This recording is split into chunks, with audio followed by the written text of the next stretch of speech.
Shalom sahabat Charis of Christ Community Church. Dimanapun Anda berada hari ini, saya pastikan bahwa kita diberkati oleh Tuhan. Pagi hari ini kembali bersama dengan saya, hambanya Pendeta Roy Lingkoan, dalam program Grace Everyday. Biarlah anugerah dan kasih dari Tuhan boleh menjadi bagian kita hari lepas hari. Firman Tuhan pagi hari ini di dalam Amsal pasal yang ke-18 ayat 21. Amsal 18 ayat 21, demikian kata firman Tuhan, hidup dan mati dikuasai lidah. Siapa suka menggemahkannya akan memakan buahnya. Lidah manusia itu digunakan untuk berbicara, untuk makan dan mencicipi rasa. Tanpa lidah seseorang akan sulit dimengerti saat dia berbicara. Tanpa lidah yang sempurna, maka seseorang akan sulit berkomunikasi.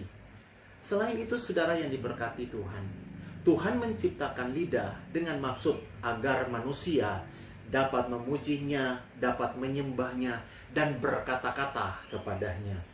Bahkan dengan lidah, kita boleh berbicara, kita boleh berkomunikasi dengan sesama kita.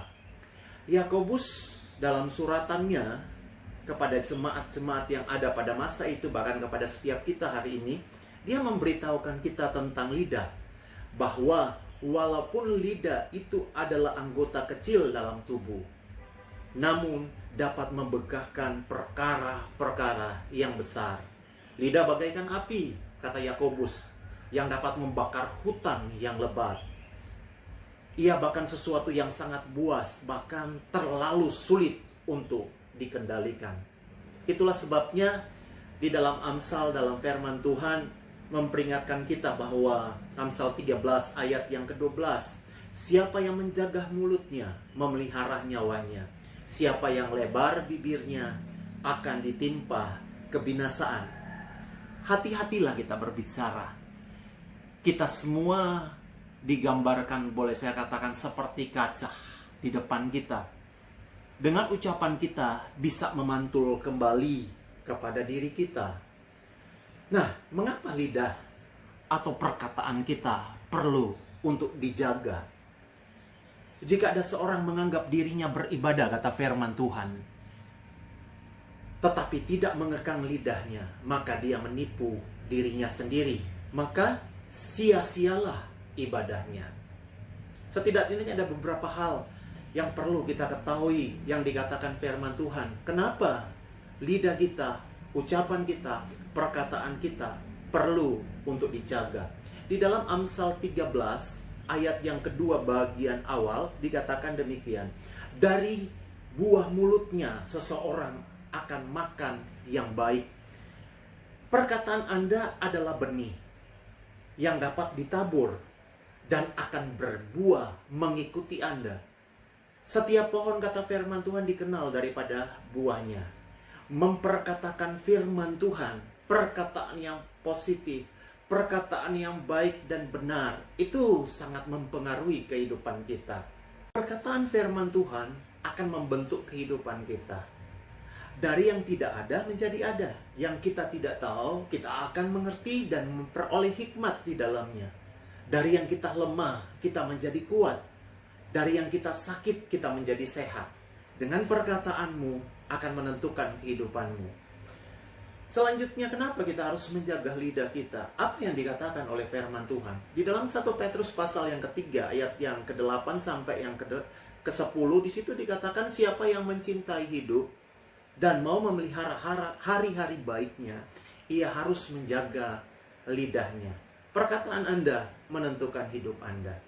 Anda berhasil atau tidak, diberkati atau tidak, itu ditentukan daripada perkataan Anda. Hidup dan mati dikuasai lidah. Siapa suka menggemahkannya, maka dia akan memakan hasilnya, dia akan memakan buahnya. Alasan selanjutnya, kenapa lidah kita perlu untuk dijaga?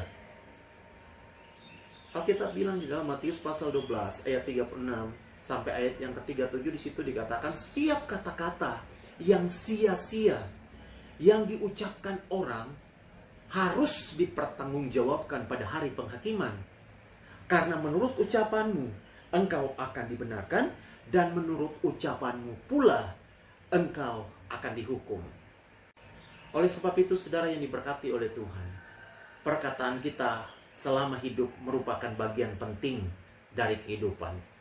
Seperti apa kita ingin hidup, baik di hari ini maupun di hari yang akan datang, di hari esok, sangat-sangat ditentukan daripada setiap perkataan ucapanmu di hari ini. Ketaatanmu di hari ini menentukan berkat di hari esok. Perkataanmu hari ini, ucapanmu hari ini sangat menentukan berkat atau sebaliknya di hari esok. Saya percaya kita semua akan senantiasa diberkati oleh Tuhan di tengah-tengah situasi keadaan yang sulit sekalipun di hari-hari ini. Ucapkanlah berkat, sampaikan berkat, perkatakanlah berkat, bahkan di tengah-tengah situasi dan di tengah-tengah pandemi di hari-hari ini. Dan biarlah kita tetap stay di rumah, tetap jaga hati kita, jaga hidup kita, dan tetap kita selaras dengan kebenaran firman Tuhan. Tuhan Yesus memberkatimu, memberkati kita semua. Sukses dan diberkati di sepanjang hari ini untuk apapun yang kita kerjakan, baik di rumah ataupun yang masih ada di luar rumah untuk bekerja. Tuhan memberkati. Mari kita berdoa. Ya Tuhan Yesus, terima kasih untuk pagi hari ini.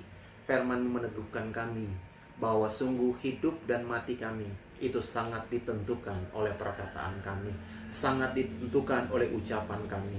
Biarlah selaras dari hati kami yang paling dalam dengan perkataan kami.